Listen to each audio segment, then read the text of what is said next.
All right, got the mouthpiece welded in. And for those of y'all that have welded a solid mouthpiece in, cleanup is a booger. And I've added these twists which stick out compared to right there. They stick this way, and that's created problems. So there's really not an easy way to clean this little guy up.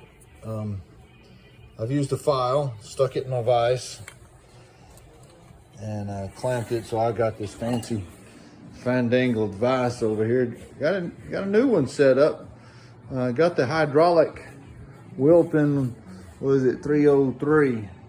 And man, that sucker is stout. It's better. Got a 2.5 inch vise on it. Squirrel, sorry. But I clamped this guy in there. This wiggles all over the place. That wiggles, and so it's able to get in there and file it all up. And I just use round files. These little guys here, just use little chainsaw files, and that's what did the vast majority of all that.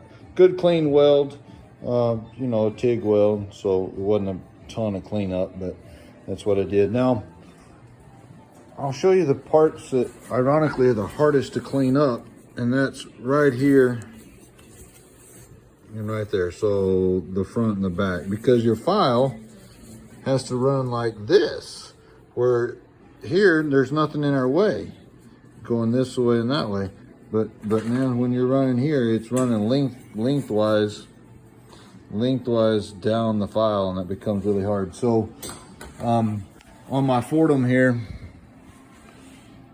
I got a little burr, little carbide burrs, and this is a little cone shaped one, and man, that sucker worked really good.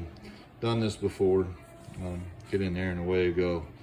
Just kind of scoop out a little as you go. And again, there was a TIG weld, so not much weld to clean up, just making sure it goes away. You know, it's all hidden, and I did a good job of welding. There's not much undercut, and not much fill. It wasn't any undercut and all that. So anyhow, next stage is polishing stones, and we're just going to stick it here on top of the ball, hold it by hand probably, and with the microscope, sand away, just rub away. Anyhow, happy Friday, you guys. We'll enjoy the weekend, and we'll be back at it Monday. Going to build a concho for this little guy, and we'll show some of those steps. Adios.